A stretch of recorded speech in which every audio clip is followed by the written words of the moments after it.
Hello aspirants, most welcome to Currentnomics YouTube channel. और जैसा कि आप सब लोगों को पता है, यूपीएससी सिविल सर्विसेज 2019 के नतीजे जारी हो चुके हैं और आज हम मिलने वाले हैं UPSC topper mister Chirag Jain से, जिनको यूपीएससी सिविल सर्विसेज 2019 में 160वीं रैंक मिली है और जो इनका सपना था, आज वो सपना यहाँ पर साकार हुआ है। आप लोगों के लिए एक ये इंस्पिरेशन की मिसाल रहेगा। So toppers mind map session में आप सब लोगों का स्वागत है। सबसे पहले mister Chirag Jain, many many congratulations to you. And हमारे सब एस्पिरेंट्स के काफी सारे क्वेश्चंस यहाँ पर आए हैं। तो सबसे पहला क्वेश्चन, क्योंकि जैसे ही रिजल्ट आता है और वो पीडीएफ में हम नाम सर्च करते हैं, तो उस टाइप का जो मूवमेंट होता है वो सबसे थ्रिलिंग मूवमेंट सब स्टूडेंट्स के लिए होता है। तो what was your first reaction जब आपने लिस्ट में अपना नाम देखा? किस टाइप की थॉट्स आपके मन में आई? आपके पेरेंट्स, आपके फैमिली मेंबर्स में कितना ज्यादा एक्साइटमेंट उसको लेकर था? मुझे पता नहीं था कि 4 अगस्त को रिजल्ट जारी होने वाला है, और वो भी 11 बजे ही मॉर्निंग टाइम में ही। तो मुझे बिल्कुल एक्सपेक्टेशन नहीं थी। और फिर एकदम से मेरे एक दोस्त का कॉल आया, मेरी एक फ्रेंड का कॉल आया कि तुम्हारी रिजल्ट आ गया है और तुम्हारी 160 रैंक आई है। मुझे बिल्कुल बिलीव नहीं हुआ। मैंने कहा आप फोन काटो, मैं पहले चेक करता हूँ, फिर आपसे बात करूंगा। तो मैंने फोन काटा, मैंने अपना रोल नंबर चेक किया। एक्चुअली हमेशा ये हो जाता है कि लास्ट ईयर भी मैंने इंटरव्यू दिया है, पर एक्चुअली 2 चिराग जैन हैं, तो उसका लास्ट ईयर भी सिलेक्शन हुआ था। लोग मेरे को फोन कर देते, तो मैंने कहा पहले मैं खुद कॉल कंफर्म कर लेता हूँ कि मैं ही चिराग जैन हूँ वो वाला। तो मैंने कंफर्म किया। It was very real movement. Mummy तो मेरी रोने लगी थी, पापा के आंखों में भी आंसू थे, मेरे खुद की आंखों में आंसू थे। It was very amazing. और मेरी अम्मा तो बिल्कुल मेरे को गले लगा के मतलब बैठ गई, उसके बाद छोड़ ही नहीं रही थी। तो it was very very nice. तो ये एक ऐसा मोमेंट होता है जो एक काफी इमोशनल, एक हैप्पीनेस के साथ जो इमोशनल कनेक्ट वाला जो ये मोमेंट होता है, जो हर एक माता पिता का सपना होता है। जब ये सपना साकार होता है तो हर एक एस्पिरेंट के लिए जो ये सारी चीजें होती है, जो उनको एक नई एनर्जी देती है, नई बूस्टर डोज यहाँ पर देती है, ताकि वो इस प्रिपरेशन में और ज्यादा अपने एफर्ट्स लगा सके। Now the second question is, आपने अभी थर्ड अटेम्प्ट यहाँ पर अपियर किया, सेकेंड टाइम आपका इंटरव्यू था। तो इतनी लंबी जर्नी जो सिविल सर्विसेज की होती है, सबसे टफ टास्क होता है अपने आप को मोटिवेट रखना। अदरवाइज ड्यूरिंग द प्रिपरेशन काफी ज्यादा ऐसे फेजेस आते हैं जहां पर हम गिव अप करने की सोचते हैं। तो आपने कैसे अपने आप को यहाँ पर मोटिवेट रखा?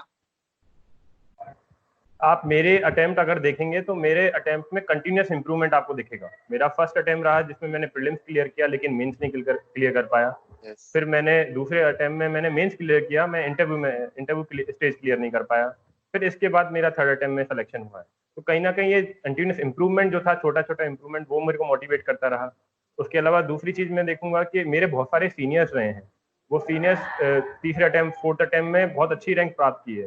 तो मुझे उनसे कंटिन्यूसली मोटिवेट मिलता रहा कि आप करिए, आप सही जा रहे हैं, आप कंटिन्यूस इंप्रूवमेंट भी आ रहा है, आप एक दिन बिल्कुल आपका सपना साकार होगा, सारी चीजें कड़ियां मिलेंगी और आपका सपना साकार होगा। तो ये चीजें मेरे को कहीं ना कहीं कंटिन्यूसली मोटिवेट करती रही। फिर एक लक्ष्य प्राप्ति की कि बनना ही है, बन के दिखाना है, कुछ करके दिखाना है, वो एक जो भावना थी वो हमेशा मेरे साथ रही।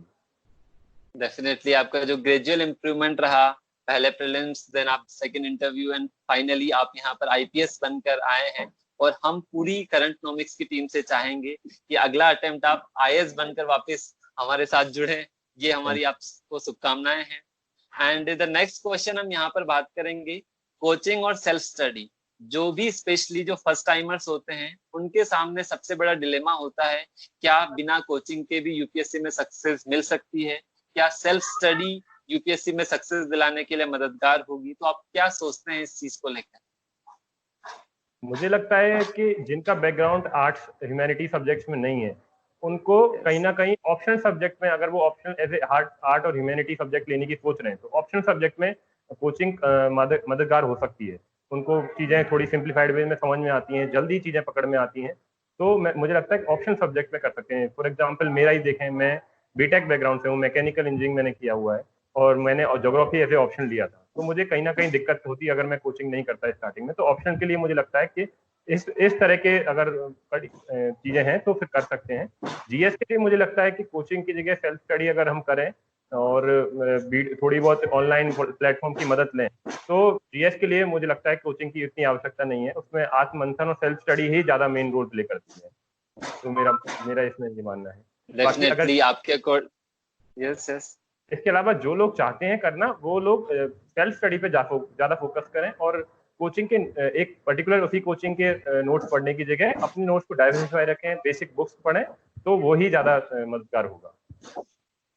डेफिनेटली ऑप्शनल के लिए आप सजेस्ट करना चाहेंगे कि आप ऑप्शनल में थोड़ा सा कॉन्सेप्चुअल क्लैरिटी के लिए आप कोचिंग ऑप्ट कर सकते हैं, अदरवाइज जीएस सेल्फ स्टडी के माध्यम से की जा सकती है। सो जितने भी हमारे फ्यूचर एस्पिरेंट्स हमें यहाँ पर सुन रहे हैं वो इन सब चीजों को फ्यूचर में इम्प्लीमेंट कर पाएंगे और जैसे मिस्टर चिराग जैन ने यहाँ पर किया, आप भी जल्दी अपने सपने साकार यहाँ पर कर पाएंगे। सो नेक्स्ट क्वेश्चन है स्पेशली वो स्टूडेंट्स जो वर्किंग प्रोफेशनल है, क्योंकि आपने भी यहाँ पर एक काफी बड़ा रिस्क लिया था। आपने टाटा मोटर्स में जो 2016 के अंदर अपनी जॉब छोड़ी और फैसला किया सिविल सर्विसेज की प्रिपरेशन का, तो काफी बड़ा एक रिस्क फैक्टर यहाँ पर होता है। तो वर्किंग प्रोफेशनल को आप क्या सजेस्ट करना चाहेंगे कि किस टाइप से उन्हें अपनी प्रिपरेशन यहाँ पर करनी चाहिए? मुझे लगता है कि अगर वर्किंग प्रोफेशनल अगर 6 घंटे अगर दे पाए तो ये कहीं ना कहीं किया जा सकता है। उसके अलावा अपने ट्रेवलिंग के टाइम को, लंच और डिनर के टाइम को अगर वो इफेक्टिवली यूटिलाइज कर पाए नोट्स रिवीजन में, करंट न्यूज़ पढ़ने सुनने में, तो कहीं ना कहीं ये किया जा सकता है। बहुत लोगों के एग्जाम्पल हैं जिन्होंने इसी के साथ वर्किंग होने के साथ साथ किया है। डेफिनेटली एक एडवांटेज रहता ही है अगर आप अगर फुल टाइम डेडिकेशन के साथ कर रहे हैं तो आप पूरे टाइम उसको डेडिकेट कर सकते हैं, आपका माइंड भी कहीं और डाइवर्ट नहीं होता है। प्रोफेशनल में जो भी चैलेंजेस आते हैं वो भी आपसे दूर ही होते हैं उस टाइम पे।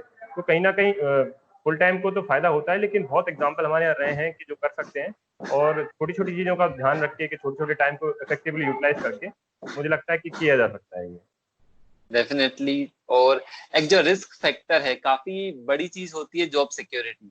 जब हम किसी पर्टिकुलर जॉब में होते हैं, चाहे कॉर्पोरेट फील्ड हो या कोई अदर गवर्नमेंट जॉब हो, बट उसको गिव अप करके इतना बड़ा रिस्क लेना, ये काफी बड़ा क्वेश्चन एस्पिरेंट्स के सामने उठता है। तो इसमें क्या क्या अप्रोच अपना सकते हैं? ये मानने की लायक है कि रिस्क रहती है, पर risk is always proportional to success as well. आपकी जितनी ज्यादा रिस्क रहेगी उतनी ज्यादा सक्सेस के चांसेस भी रहेंगे। तो वो एक रहे। उसके अलावा मैंने भी 1 साल जॉब करके किया था कि मुझे लगा कि 1 साल का वर्क एक्सपीरियंस रहेगा तो कहीं ना कहीं अगर मेरे को कहीं भी नहीं मिलता है तो मैं अपनी फील्ड में जा सकूंगा मेरे एक्सपीरियंस के बदौलत। और उसके अलावा करंट जो प्लेटफॉर्म्स आ रहे हैं, coaching platforms and all platform, उसमें भी कहीं ना कहीं एक बार 2-3 साल करने के बाद आपको बहुत अच्छी नॉलेज रहती है तो उसमें भी आपका करियर बनने के चांसेस हैं।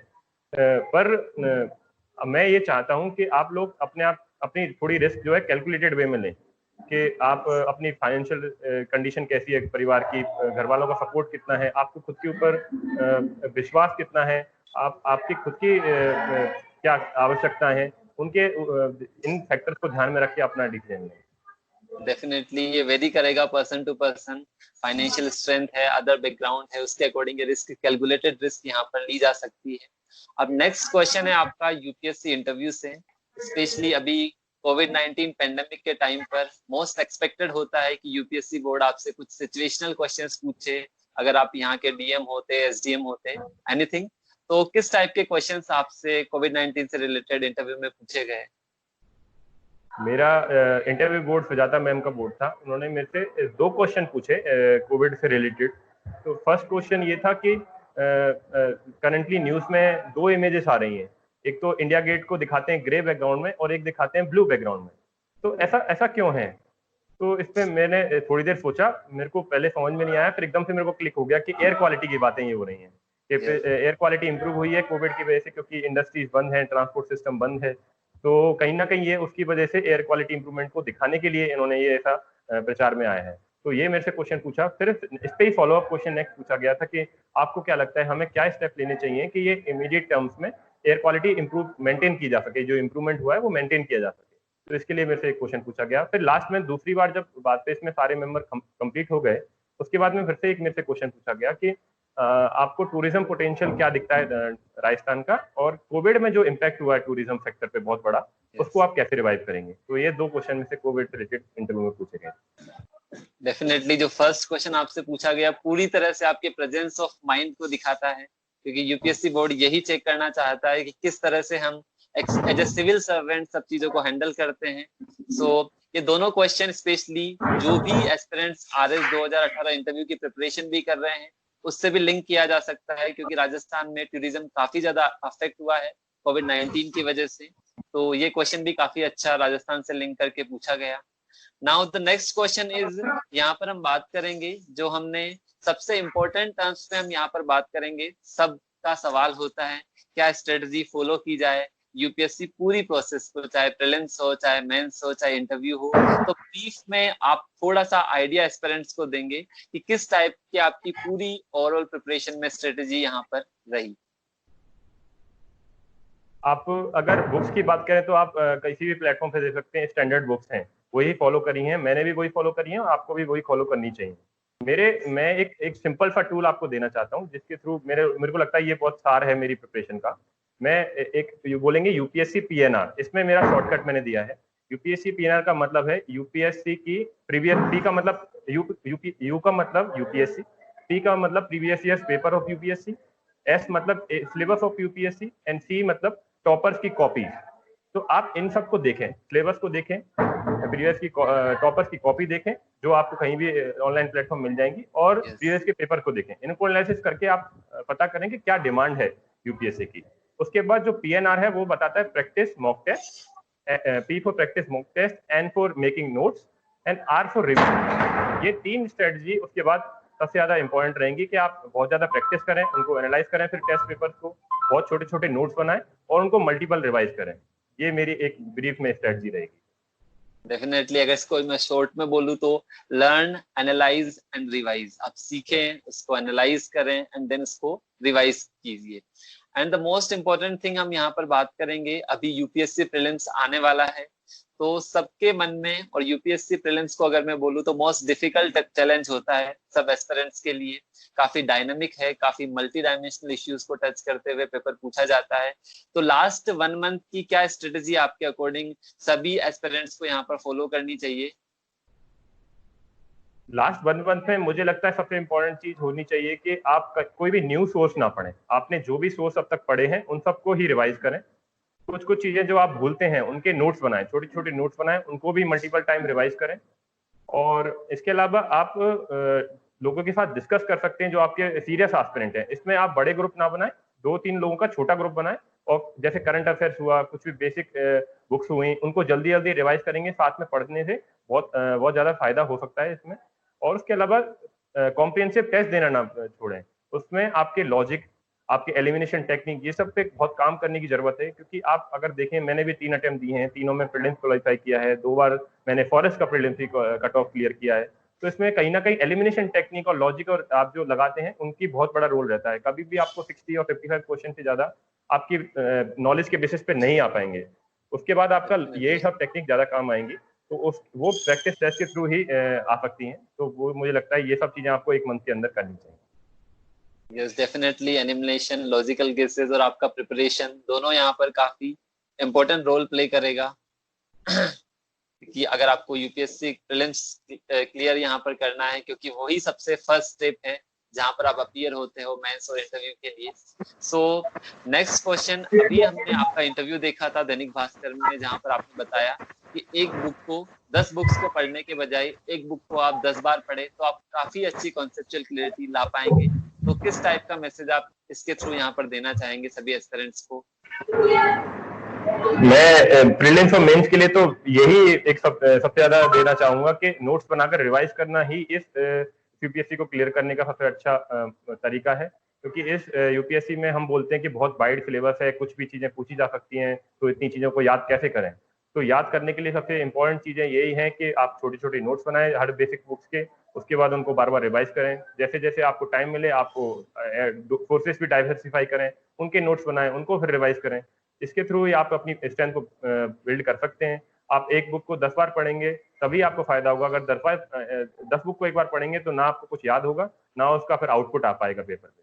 और इसके अलावा इंटरव्यू स्टेज वालों के लिए मैं एक बोलना चाहूंगा कि इस बार मैंने इंटरव्यू स्टेज पे ये किया था कि मैं बहुत लोगों से मिला, ग्राउंड लेवल पे जो लोग हैं, एसडीएम साहब हैं, और पुलिस में भी लोग, कुछ लोग हैं, एनजीओ के कुछ लोग हैं, इन लोगों से जाके मिला तो उनका ग्राउंड रियलिटीज पता चली, जिसको मैं इंटरव्यू में यूज कर पाया। तो ये चीजें मैं एस्पिरेंट्स को सजेस्ट करना चाहूंगा, पर्टिकुलरली फॉर आरएस इंटरव्यू वाले एस्पिरेंट्स हैं, वो कुछ कुछ लोगों से जाके ग्राउंड पे मिलें, जिससे उनको रियल कंडीशन जो है पता कर पाए और उससे वो प्रैक्टिकल सोल्यूशन इंटरव्यू बोर्ड को दे पाए। डेफिनेटली। एंड यहाँ पर अगर हम बात कर रहे हैं RS 2018 एस्पिरेंट्स की, तो वहां पे एक सबसे बड़ा टास्क आता है उनको हॉबी को लेकर, कि हॉबी क्या रखी जाए और हॉबी से किस किस टाइप के क्वेश्चंस, स्पेशली राजस्थान में तो हम बात करते हैं, आप खुद राजस्थान में भरतपुर से आते हैं, होम डिस्ट्रिक्ट को लेकर भी काफी बड़ी हमारी हिस्ट्री है यहाँ पर, तो वो भी काफी बड़ा चैलेंज यहाँ पर होता है, तो वो किस टाइप से इसको यहाँ पर प्रिपेयर करें?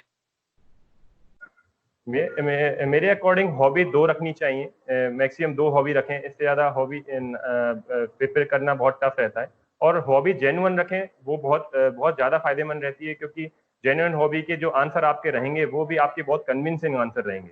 और जेन्युइन हॉबी सब लोगों की कुछ ना कुछ होती हैं, कुछ ना कुछ पढ़ाई, किसी भी आदमी को पढ़ाई के अलावा हमेशा कुछ ना कुछ करने का रहता है कि जिससे उसका माइंड फ्रेश रहे। तो जेन्युइन हॉबी डिस्प्ले करें। और इसके अलावा आरएस एस्पिरेंट्स के लिए मैं वही मैसेज देना चाहूंगा कि कुछ लोगों से ग्राउंड रियलिटी मिले, उनसे पता करें प्रॉब्लम को। उसके अलावा डिस्कशन ग्रुप बनाएं, इसमें आप 2-3 एस्पिरेंट्स का ग्रुप बनाकर चीजों को रिवाइज करें, एक दूसरे के व्यूज जानने की कोशिश करें और अपने व्यूज को डिस्कस करें। तो इससे आपके व्यूज में रिफाइनमेंट आता है, क्लैरिटी ऑफ थॉट्स आती है। वो इंटरव्यू बोर्ड को अगर दिख जाएगी तो आपको डेफिनेटली अच्छे मार्क्स आएंगे। डेफिनेटली। तो उन सब अभ्यर्थियों को भी हमारी तरफ से बहुत बहुत शुभकामनाएं, जल्दी ही उनका नाम भी RS फाइनल लिस्ट के अंदर हो।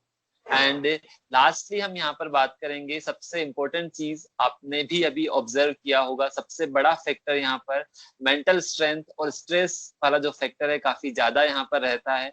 तो किस टाइप से इस प्रिपरेशन में अपने आप को एक मोटिवेट रखे, तो क्या मैसेज आप सभी फ्यूचर एस्पिरेंट्स को यहाँ पर देना चाहेंगे? डेफिनेटली एक जो इंस्पिरेशन है वो मेंटेन होनी चाहिए, क्योंकि हमारे बहुत सारे टेस्ट होते हैं जिसमें अभी कभी कभार हम कम नंबर भी लाते हैं, तो हमारा डिमोटिवेशन हो जाता है कि हम लोग के मार्क्स नहीं आ रहे हैं, मैं कैसे इस एग्जाम को क्लियर करूंगा। तो आई थिंक 2 चीजें इसमें काम करती है, internal motivation and external motivation. Externally आपको आपके पेरेंट्स, आपके दोस्त, आपके जो भी नजदीकी के लोग हैं, जो उनको आप पर विश्वास है, आप उन पर विश्वास रखते हैं, उनसे आप कंटिन्यूसली बात करते रहें, उनसे मेंटरशिप लेते रहें, तो आपको कहीं ना कहीं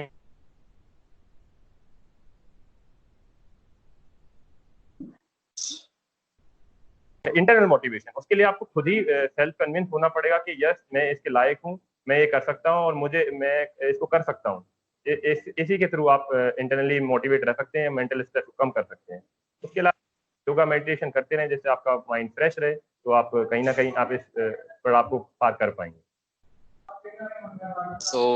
आपका ये सारा गाइडेंस सभी फ्यूचर एस्पिरेंट्स को काफी मोटिवेट करेगा, और आपने 160 रैंक जो यहाँ पर अचीव की है, IPS के रूप में अपना करियर आप स्टार्ट करने वाले हैं, तो आपको हमारी तरफ से ढेरों शुभकामनाएं।